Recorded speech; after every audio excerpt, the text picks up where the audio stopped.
예, 여러분들이 구약 성경에서 사무엘 상하를 접해 보신 적이 있으실 것입니다. 사무엘 상하는 크게 이제 두 권의 책으로 나누어져 있는데 원래는 한 권의 책입니다. 사무엘상은 31장까지 쓰여진 내용이고 사무엘하는 24장까지 두 권을 다 합치면 총 55장에 걸친 길고 방대한 말씀의 내용입니다. 하나님께서 이스라엘 민족을 택하셔서 애굽으로부터 그 죄와 노예와 그리고 억압과 고통 가운데 있었던 이스라엘 민족을 애굽에서 구출해 내신 이후에 긴 광야의 과정을 거친 후에 그리고 드디어 약속의 땅 가나안 땅으로 정착하여 그 가나안 땅에서 선택을 받은 이스라엘 민족은 하나님의 뜻을 순종하여 그 순종과 명령 가운데서 주변의 그 수많은 나라와 민족과 백성들을 향하여 하나님께서 어떤 분이시고 그리고 하나님이 우리들에게 어떤 일을 행하셨는지를 구체적으로 이스라엘 민족 전체의 삶을 통해서 증거해야 하는 그 엄청난 소명을 받은 민족, 이스라엘 민족의 그 역사적 행보 가운데 드디어 가나안 땅에 입성하여 수많은 전쟁을 치른 이후에 하나님의 뜻을 받든 사사들의 통치와 지도 가운데 살아왔던 그 시절 바로 뒤이어서 소개가 되는 말씀이 사무엘 상하의 말씀인 것입니다. 지난 시간 작년까지 우리 세 분의 목사님들이 계속적으로 증거해 오셨던 그 사사기 그리고 지난주부터 우리 조 목사님께서 증거하고 계시는 룻기, 바로 그 사사기와 룻기는 하나님의 뜻을 잘 받들어 주님의 행하심이 어떤 것인지를 증거해야 할 이스라엘 민족들이 하나님의 뜻을 저버리고 그리고 하나님의 말씀을 귀 기울이기보다는 세상의 풍조와 다른 민족들 등에 흥황하는 그런 모습들의 유혹과 그리고 간절한 그 사모함으로 말미암아 하나님께서는 이스라엘 민족 가운데 영적인 지도자인 사사들을 세우셔서 그리고 그 사사들을 통하여 하나님의 구원의 뜻이 어떤 것인지를 구체적으로 보이시면서 무너져가는 이스라엘 민족을 세워가시는 그 과정이 지난 우리 세 목사님들께서 계속적으로 창세기부터 펼쳐오신 말씀의 내용인 것입니다. 이 사무엘 상하는 굉장히 의미가 깊은 말씀입니다. 이제 분기점이라고 할 수 있겠죠. 사무엘이 이제 마지막 사사로 등장하고 이스라엘 민족들의 원성과 그리고 아우성으로 인하여 결국 이스라엘 민족에게는 사사의 종결 시대가 도래하고 새로운 왕정 시대가 출범하는 그러한 분기점의 말씀이 사무엘 상하의 말씀인 것입니다. 사무엘 상하에서 여러분 잘 아시는 사무엘 선지자가 등장함과 동시에 여러분이 너무나 잘 아시는 이스라엘의 첫 번째 왕인 사울 왕, 그리고 다윗 왕, 그리고 솔로몬 왕, 그리고 다윗의 죽음으로 이 사무엘 상하의 대장정은 마무리가 되는 것입니다.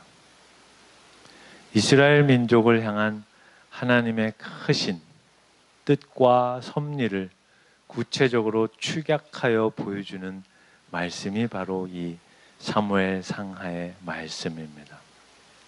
먼저 저희는 오늘 여러분이 너무너무 잘 알고 있는 본문의 말씀이죠. 사무엘의 어머니인 한나가 사무엘을 임신하기 전까지의 과정. 한나는 아기를 갖지 못하는 여인이었습니다. 사무엘 1장은 이런 한나의 모습으로 시작이 됩니다. 흥미롭지 않습니까?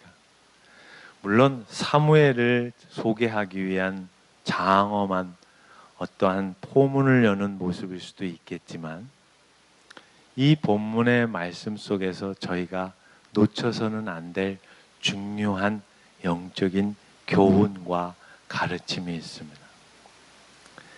본문을 자세히 살펴보면 우리들이 일반적으로 알고 있는 한나의 기도만에 초점을 두는 것은 굉장히 편협된 내용이라는 것을 쉽게 알 수가 있습니다.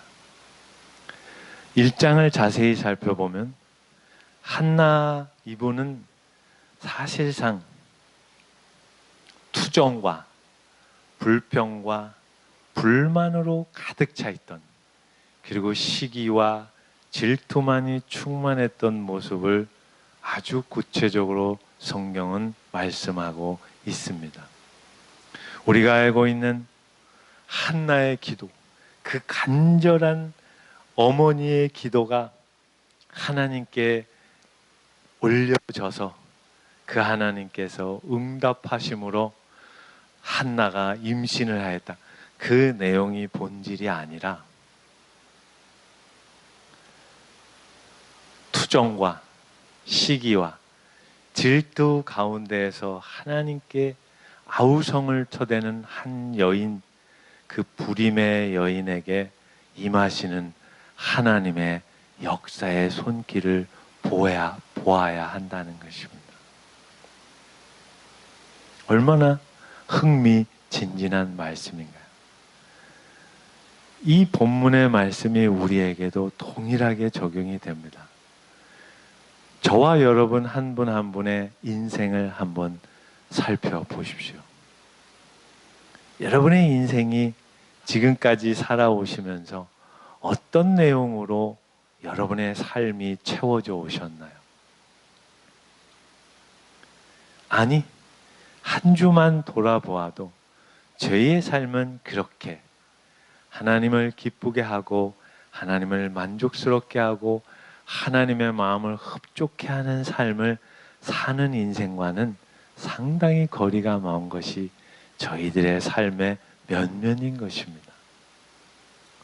오늘 이 사무엘상 1장을 시작하면서 하나님께서는 바로 그 한나, 아기를 갖지 못하는 그 한나라는 정서적으로 굉장히 아직 어리고 유약한 한나의 모습을 통하여 하나님의 구원의 역사가 이 인류 가운데 어떻게 펼쳐지는지, 이스라엘 민족을 향하여 하나님께서 어떤 은혜의 손길을 펼쳐 가시는지를 이 짧은 한 장의 본문의 말씀 속에서 헤아리지 못한다면 저희는 기독교 신앙과 전혀 반대인 한나가 이렇게 열심히 기도하였더니 하나님이 응답하셨더라로 귀결질 수밖에 없을 것입니다. 물론 그것도 맞습니다. 귀한 일입니다. 저희도 한나의 그 열심 어린 그 신앙과 주님을 향한 간절함과 간절한 기도와 그 기도의 응답을 저희의 삶에서 경험해야 할 것입니다. 그러나 그것보다 더 넓고 깊고 그리고 풍성한 오늘의 말씀이 주는 의미는 그것입니다. 한나가 오늘 그 기도를 하면서 엘리 제사장에게 이렇게 말씀하고 있습니다. 엘리 제사장님, 저를 기억하시겠습니까? 엘리 제사장은 한나가 본문에 의하면 술에 취한 줄 착각했었습니다. 혼자 중얼중얼 계속 그런 기도를 드리는 모습을 보고 그랬던 것이죠. 한나가 이렇게 엘리 제사장에게 말씀드립니다. 제가 주님께 기도를 드리려고 이곳에 와서 제사장님과 함께 서 있던 바로 그 여자입니다. 아이를 낳게 해달라고 기도를 하였는데 주님께서 내가 간구한 것을 이루어 주셨습니다. 그래서 나도 이 아이를 주님께 바칩니다. 이 아이의 한평생을 주님께 바칩니다. 오늘 이 26절 27절의 말씀은 한나가 하나님으로부터 응답을 받은 후에 사무엘을 하나님께 바치는 그런 결론의 말씀의 내용인 것입니다. 그러나 앞서 말씀드린 것처럼 사실 한나는 1장 초반에 보면은 그 고대에는 아내가 여럿이었는데 본인이 아기를 갖지 못하자 아기를 갖고 있는 다른 아내에 대한 시기와 질투와 그리고 경쟁심에 유발하는 모습만이 충만했던 것을 저희는 본문을 통해서 확인할 수가 있을 것입니다. 오늘 본문을 통해서 저희는 이 두 가지의 의미를 깊이 생각해야 하는 것입니다. 하나님께서 아무것도 할 수 없는 한나에게 찾아오셔서 사무엘을 보내신다는 것입니다. 동일한 것입니다. 저희의 일상도 아무것도 할 수 없는 것 같은, 이룰 수 없는 것 같은 현실을 저희는 늘 만나고 삽니다. 작금의 우리 사회를 돌아볼까요? 어떤 장관님 한 분이 한마디 말 잘못해가지고 청와대 15만 건 이상의 청원이 그놈의 가상화폐가 무엇인지 난리를 내고 있습니다. 정부에게 고합니다. 당신들이 우리 한 인생에게 꿈을 꾸어보게 한 적이 있습니까? 정부가 한 일이 과연 무엇이 있습니까? 우리의 꿈을 짓밟지 마십시오. 한번 우리 꿈을 다시 이렇게 짓밟았다간 가만히 있지 않겠습니다. 세상 무서운 것이 청와대 홈페이지에 청원 그 코너라는 것을 저는 이번 뉴스를 보면서 다시 새삼 느꼈습니다. 정책이 입안이 방향이 그런 건 상관없습니다. 다수의 목소리가 이기는 사회죠. 그것이 옳고 그른지는 나중의 문제이죠. 그리고 정치 지도자들은 그런 부분에 벌벌 떨면서 6월에 지방선거를 눈에 앞두고 있으니 꼼짝도 못하면서 찍소리 안 하면서 따르는 그들의 소시민적인 그러한 정책 입안들, 한심하기 짝이 없습니다. 그런 가운데에서 예수를 믿고 산다는 게 무엇일까요? 가상화폐가 광풍을 일으키는 이 시대 속에서 20대, 30대 젊은이들은 오를 수 없는 현실의 벽을 바라보면서 한탕 외에는 이 사회의 현실 속에서 나의 존재를 일으켜 세울 수 있는 것이 아무것도 없는 절망과 통탄과 비참과 탄식 앞에 무릎 꿇는 그 수많은 젊은이들에게 교회는 과연 어떤 존재로 서 있는 것일까요? 여러분 한 분 한 분의 신앙은 어떤 의미로 예수 그리스도를 믿고 계시는 것인가요? 오늘 이 한나의 모습을 통하여 우리는 잊지 말아야 할 것입니다. 여러분, 저희는 무의식 중에도 기도를 하고 있지 않습니까? 그 무의식 중에도 기도를 하고 있다는 것은 한나가 나를 잡아서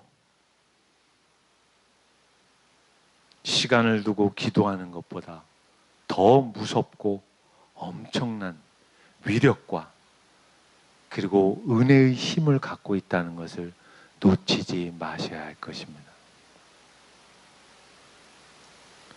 여러분이 무의식 중에 드리는 기도를 하나님이 외면하실까요? 여러분이 간절히 기도하지 못한다고 하여 하나님께서는 그 기도를 소홀히 여기실까요? 그렇지 않습니다. 내가 지금 간구했던 내용이 응답되어지지 않는다고 하여 문제가 생길 것일까요? 전혀 그렇지 않습니다.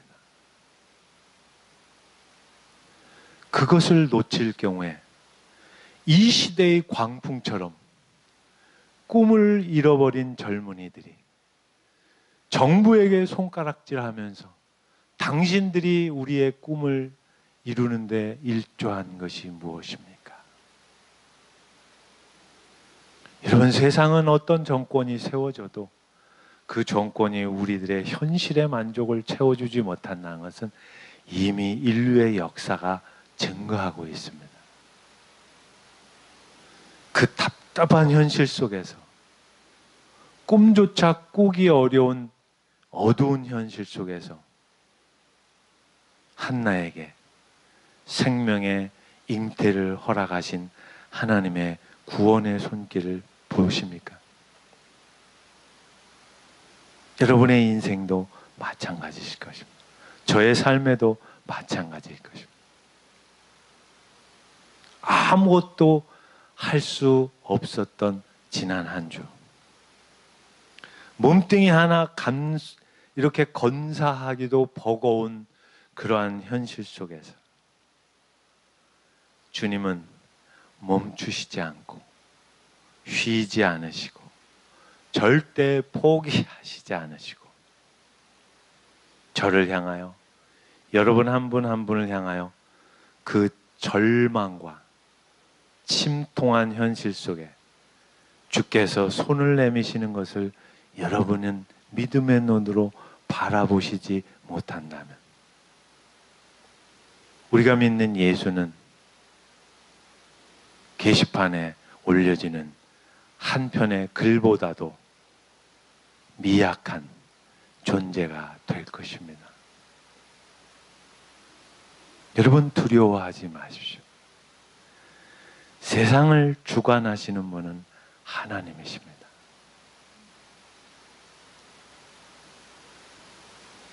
이 세상에 그 많은 권력과 왕정 체제가 돌고 돌아 다 무너져 내려도 교회는 그리스도의 복음은 지금도 계속적으로 주님의 뜻 가운데 진행돼 가고 있다는 것을 잊지 마십시오. 여러분이 겪고 있는 당면한 지금의 답답한 현실에 대하여 한나가 하나님을 찾듯이 여러분도 그렇게 나아가십시오. 그러나 잊지 마셔야 할 것이 있습니다. 한나의 간절함에 의하여 하나님이 응답을 하신 게 아니라 하나님께서는 어제도 오늘도 내일도 동일하게 우리를 사랑하시는 그 사랑과 신실하심으로 말미암아 어떤 상황에 우리가 놓여 있을지라도 주님은 그분의 뜻을 이루시기 위하여 우리에게 한없는 은혜와 자비와 긍휼과 사랑으로 찾아오신다는 것을 잊지 마셔야 할 것입니다. 그것이 사무엘상 하를 여는 포문의 시작입니다. 이스라엘 민족들아, 너희들의 어리석음과 무지함과 교만함과 악함 때문에 너희들의 구원이 실패할 것으로 착각하지 말아라. 너희들이 어떤 상황과 어떤 모습으로 내 앞에 절망과 고통과 아픔과 배신과 눈물로 나를 힘들게 할지라도 나 여호와 하나님은 너희들의 인생을 향하여 결코 포기하지 않을 것이다. 그 말씀이 이 사무엘상 1장에 임신하지 못하는 한나를 찾아오시는 하나님의 손길 속에 담겨 있는 진정한 영적인 의미의 말씀인 것입니다.